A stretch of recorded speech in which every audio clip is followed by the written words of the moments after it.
you show your expressions more simple, and then using simple paint, not like the woman, you can see like it's more detailed and stuff. It's great. Thank you, Precious. What else?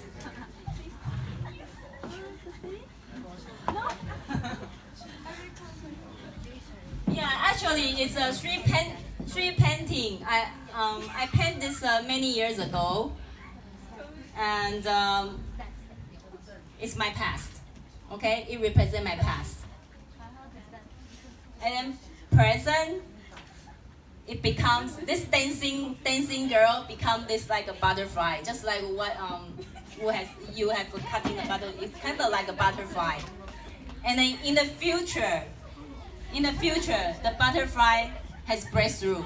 There's a lot of butterfly, a lot of blossoming, a lot of flower represents abundant life.